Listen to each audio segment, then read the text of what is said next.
So normally, why I'm sensitizing about the diaspora is because we have always called the second day as the Diaspora Day. The last Miss Uganda, I mean, the last year we had the best Diaspora Day. That was Miss Uganda. It's coming back this year, and of course for it, it's going to be another arrangement. We're going to talk about it, but we want to make sure that this time around is diaspora from the first day and the second day. Therefore, we're inviting people like Kim. We're inviting people like Fuel to be part of this event this time around. We're inviting all Uganda entrepreneurs out there to be part of it and to feel that they're in. We want to see the Ugandan who is out there, no one knows about, not Ashley, We don't want to see the same people, coming up around. I would like to say thank you so much to be part of this event today. And I'm hoping that this year Uganda Convention, that is the 7th, will be the most amazing. Thinking that what I have said today, everyone is going to put in consideration and being part of us. Thank you so much.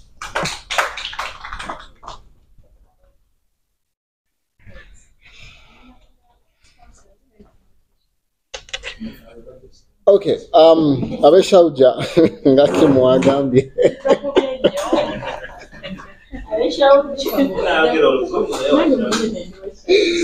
Abeshauja munatusonyiwa Ashley kyabakoze.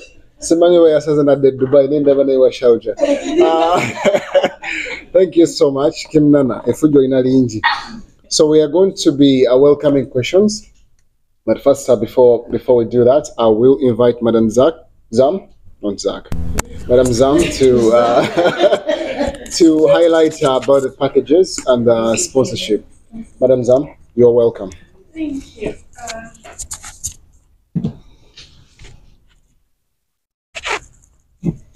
Thank you for yet another amazing opportunity for me to be here. I think nayogedde nnyo nga nina okunywa ku mazzi. So I'm back again. All right. I've yet to mention something about NSSF. Yes. And Kim.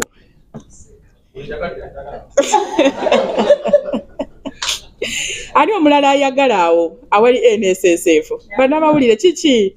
Lwaki NSSF mujagala nnyo? Eziriwa. All right. On the 12th of May, I received an email from NSSF, and they invited me to a consultative meeting at the NSSF, which was happening on the 18th of May, and I attended it. And here is the email. Greetings from NSSF. Dear Zam, greetings from NSSF. You have been invited as a key stakeholder, member of the fund from voluntary business by the Ministry of Gender, Labour and Social Development for a one-day consultative meeting. Agenda, discuss the draft NSSF voluntary registration and contribution regulations. They gave me that date, the venue, and there was a signature on the person who sent it to me. Why have I read out the email? There is some part that I want us to concentrate on. You have been invited as a key stakeholder member, in brackets, member of the fund from voluntary business by Ministry of Gender, Labour and Social Development. Now, what was it about?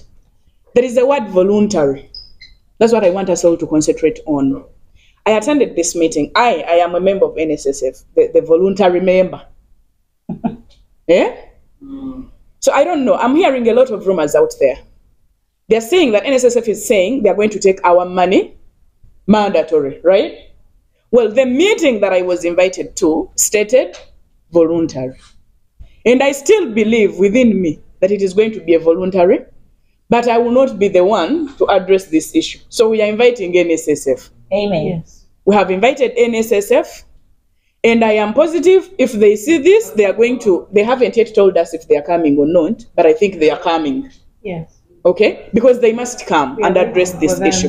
NSSF, wherever you are, make sure that you come to the Uganda UAE Convention, which is happening between the 25th and the 26th, because we have even sent you an invitation. So please come and tell us about this voluntary or mandatory saving, because now it is going wild. And then, the other thing that I want us to talk about is going to be the sponsors and the packages.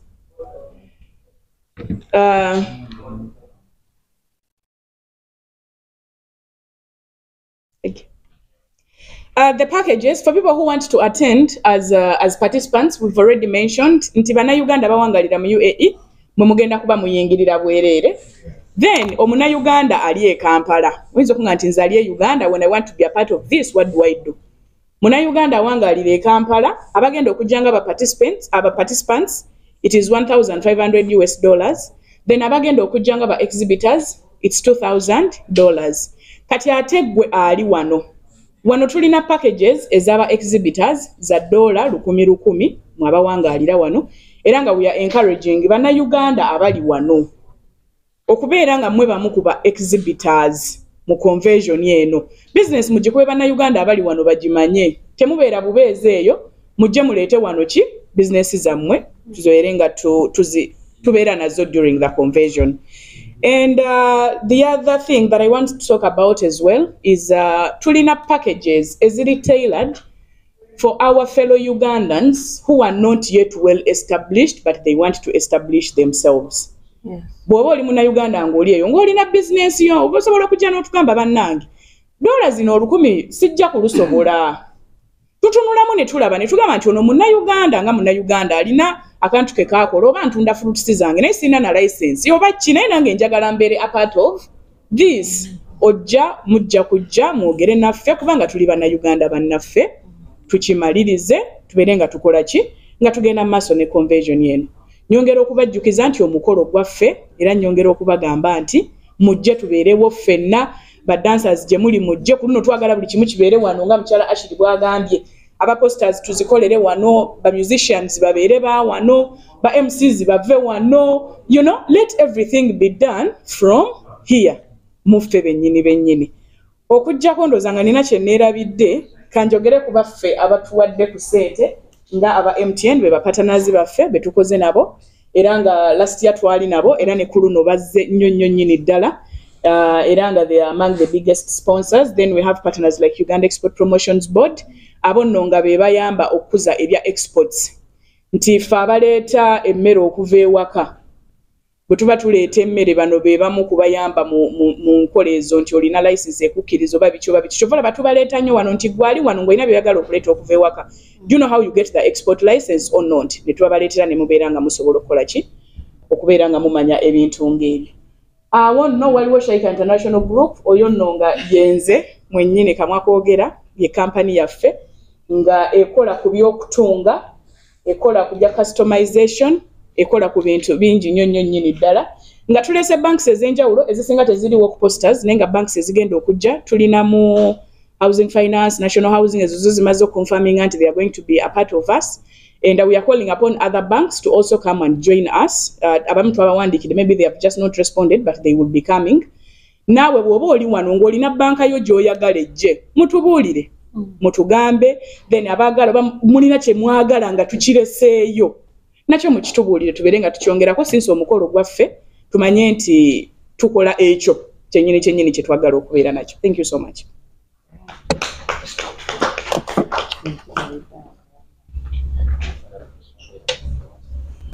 Tweyanziza nnyo Madam Zam, NSSF ejja temwerabira, mujje n'ebibuuzo bye nga mubyetegekedde, temujja na busungu, twagala abantu abakakamu.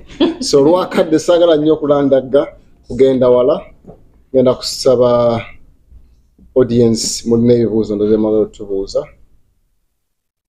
Kimnana ndaba omutwe ogusakula ekibuuzo kijja Byona. So lwakadde ngenda saba audience wabe ebibuuzo ati tubona obyanukula tube nga ate tumaliriza mu budde. Ani alina ekibuuzo? Irene. Yes.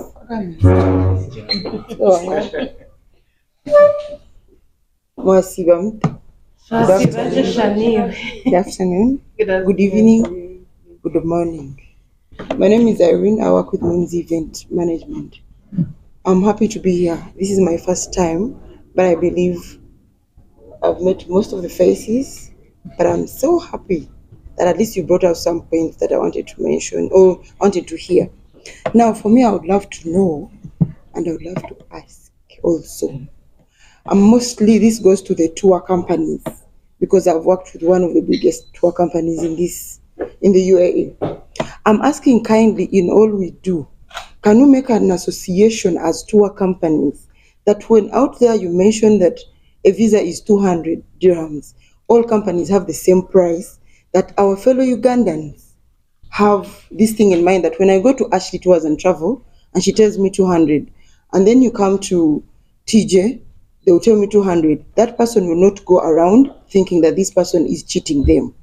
So kindly, in all we are doing, I'm asking about tour companies, kindly make a group, make whatever, an association, and at least give it out to the people, because it's not about the hate we have for each other, it's about the unity. We all want to put each other down, but kindly, I think if we make like an association, we'll all have one uniform price, and if one is somewhere thinking this person is bad, we'll all have the same thing we are telling the people. No, visas have a problem, we can solve it like this and this, and we find that we have a uniform answer that a client will trust all of us at the same time, though everyone has their own clients. Because the truth is, visas have issues, but because we have a way we explain differently, people understand us differently. We need trust from you people, our fellow Ugandans. The truth is, visas have a problem, but we don't know how to explain to you so that you understand. But as tour companies, if you can make an association and explain to the people, honestly, they will understand that we're having an issue. That is what I wanted to say. Thank you. All right, thank you so much for the beautiful question and speech at the same time. Unfortunately, I think we should invite all tour companies. If you're watching this video, please come forth. Convention ngena pana ivuzo bya magana bina bibabuza ate nga wagambye at least representing a company yo oba syndicate representative no batasobodde ate mbere nga muddamu ebibuzo binene. So nolwakadde nga brand ambassador our tour companies zenjawulo ekyo kankyeddiremu nze kenyini. Yes, tulina ebizibu bya visas bingi, naye ekyogamba tufune one umbrella, competition ate egenda kuba stiff because fena tufuna ebizibu byanjawulo. Naye regardless, nsaba tour companies mwena abali eyo nga mulaba video zino bambi mujje conversion mwegatte wamu ate mbere nga muddamu these genuine questions. So, kansabe bwayo ekibuuzo ekiva mu audience ekirala? Yes. Okay, Mims. Okay. Shortly.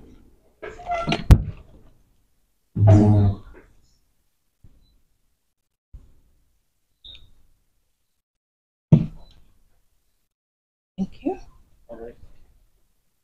Good evening, everybody. My name is Harima Alisa Ninsima, PR Mims Event Management.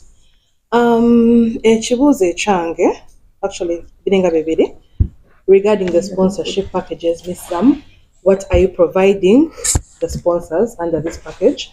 Naddala abava Uganda, kuliko visa, kuliko ticket, then aba wano nabo mugenda bawachi, exhibition stalls, space, whatever it is, but then nsaba oyongere okututangaza mu nsonga eyo. Ekyokubiri, ba sponsors bano nga bafunise, who are we directing them to? Who is going to handle them? Netumanya, this is the authorized person from AUU who we can reach out to. If you have a contact, it will be greatly appreciated. Ekyokusatu, payment plan nga sponsor na afunise. Sente zisasulwa zitya, bank account ki, and are reliable, because we all need to have this information when we are giving out the money or requesting somebody else to give out the money. But then exercising some bit of transparency nsonga eno. Then ekirala, kusima committee for this press conference, because it is much needed to involve the community in such activities.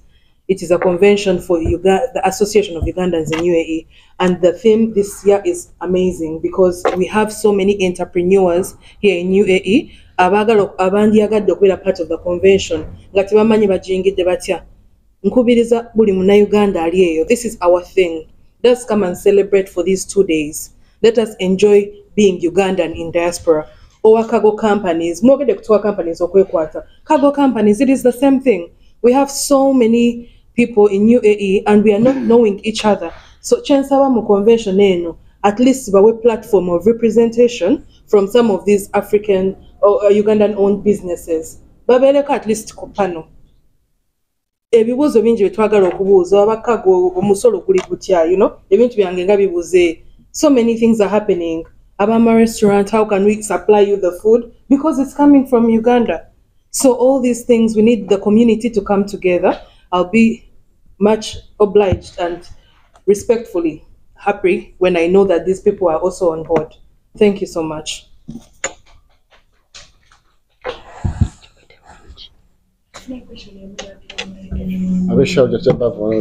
Thank you so much, Mimsy Events, for the questions. Ebibuuzo kyabadde abuuzizza ndowooza it's better Madam Zam ajja kiddamu kyabasasulawa bakola ki before we have Kim's question. That will be the last question and then we close because we ran out of time. Okay, Kim kabuuza ekibuuzo mulundi gumu ate tugende mu maaso. Yeah, tugende mu maaso n'okuba nti tugalawo. You want? Yes. Balamusiza abasibo ne bannyabo. Nze ngenda kwawukana kuba ne badde boogera oba ne badde babuuza. Nze ensonga gyengenda osooka okubuuza nti ekibuuzo kye kigenda eri AUU. Convention eyo ne mugisaamu nnyo amaanyi mu kugitegeka ne mu kugiorganizinga era ebeera well organized. But mwenga mmwe amaanyi gamwe gali luddawa on the ground ku muntu wa wansi naddala, if I'm talking ku muntu wa wansi njogera naddala kati nga bwolaba ku baana bali ku baniasa bafuulidde ddala awo nti kati ako katale totally. Eyo ensonga mugenda gikolera magezi ki, mugenda gisaira magezi ki ku nsonga ng'eno kuba mubayise n'obayita baleeta ebintu byabwe batalina license okubitundira wano. Then ekintu ekyokubiri kyenjagala okubuuza, ekibuuzo kyenjagala okubuuza ekyokubiri, ba entertain mugenyi ky'omukulu gwe muyise ku mukolo guno era nansonga lwaki oyo gwe muyise no kyetwagala okumanya. Then ekintu ekyokubiri kuffe ab'entertainment ani akulidde entertainment? Mukola nnyo ebintu ne mutubuusa nnyo amaaso abantu baawa boorganiza baawa. This time nandisabye at least naffe mututuukirire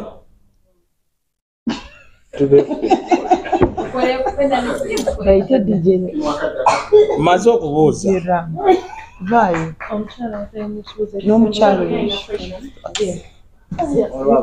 Gamazima akadde katuweddeko batusobola buuza ekibuuzo awo. ate bajja mmulaba janga abuuze ajja kudduka ab'ewaka tebajja laba nti yazze. Abooluganda Mukama yeebazibwe. Amanyi agange nze Rachel Zion. Kaakati nze kyembadde mbuuza mukyala Zaamu. Byonna mu byogedde tululi naye sinawulira ku Uganda Airlines. Tulina ebibuuzo byaffe. Simanyi oba bagenda kujja oba tebagenda kujja kuba mulimu ebyaffe ebituluma ngaffe aba Uganda Airlines sibawulidde bali luddawa banajja.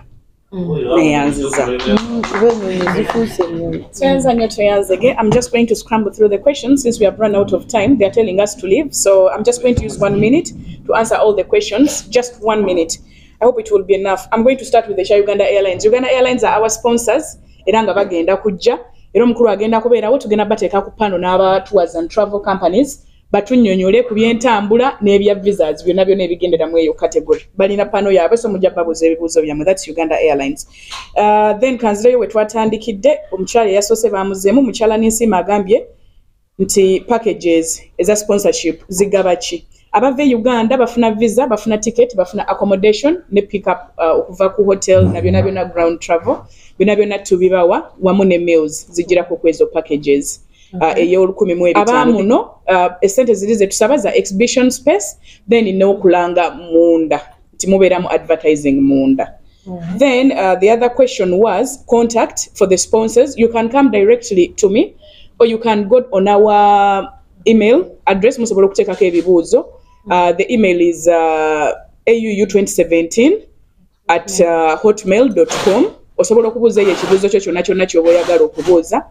Then the other thing is bw'oba nga oyagala era okumanya ebisingawo, tulina website eri www.ugandacommunityuae.com. Nti nawo bw'ogendawo ku eyo AUU community, no, it's not Uganda community, it is AUU community. Bw'ogenda ku AUU community, osobola okuregisteringa okwattendinga, osobola okufuna information yonna yonna gy'oyagala okumanya ku convention.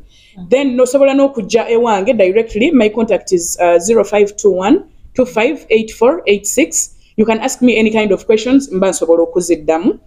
Then waliwo yabuuziza ku payment, tulina bank, the account will be shared shortly with the media guys, then they will give it out there. Ku packages zonna buli muntu gwe tuwa package tumuteerako ne bank account wasobola okusasulira essente. The other one, sorry? Yeah, it is under AUU, yes. The other account is AUU account. Yeah, then how are the payments done? Payments, chisinzira one-on-one. Mulimu abantu abagamba, I want to make all the payment at once, or I want to pay 50, then I can pay the 50 later. But what is required is by the day, at least 2 weeks to the event, sponsors and exhibitors must have already paid. Yes. Yeah, then penalist on cargoes, you mentioned that. We are also going to include it on the number of, on the panelists that we are going to have. It is also a very good suggestion, and we are going to invite them to come and they tell us more about their work. Mwami Kimu abuuzizza aba AUU amanyi gammwe galiwa. Banange, AUU is not me, AUU is not Ashley. AUU is each and every one of us here. Yes. So mwena I'm tasking everyone politely, kindly and humbly. AUU is an association of Ugandans in UAE. We are all Ugandans in the UAE. Let us have this ng'ekyaffe nti AUU yaffe. Bwolaba munnayuganda ng'ali mu mbeera tolinda wa AUU naawe oli munnayuganda osobola okukola ki okumuyamba. So AUU ye gwe Kimu, AUU yenze. It is not about me or about our president or about anyone. It is about all of us as Ugandans abawangaalira mu UAE. So let us all put ourselves together and we understand that amaanyi gaffe yeffe ng'abantu. Thank you so much. Guest of honor ye mukyala Right Honorable Rebecca. Right Honorable, the Speaker of the Parliament, Annette Among, omupya, oli omukyala gwe twalina the other years, naye nga mukyala Annette Among yagenda okujja guno omwaka nga guest of honor. Ensonga lwaki tumuinvite nze tukoze trend y'okujja nga tubeera ne ba guest of honors nga be ba speakers, so we want to keep that trend moving forward. Kujja last year twakozesa minister and she was also amazing as our guest of honor. So that's it I have to say for now. Ebibuuzo ebirala tujja kuba tubibajjamu mpola mpola. Entertainment. Yes. Entertainment tubadde tusaba aba entertainment mututuukirire tulabe how we can sit and how we can go about that. Nti mujje tutuule wamu tumanye ani alina balidinga, what can we do, how we can do it together as a team, together with the entertainment, because I know you entertainers have a group. So we are kindly requesting that through that group we meet and we have a discussion on how to go about this. Thank you so much. That's it for now. Thank you. All right, thank you so much, Ms. With that being said, I don't want to go further than that. Thank you so much, been a great audience. We appreciate your time and effort to be here. And until then, let's meet at the convention. Thank you so much.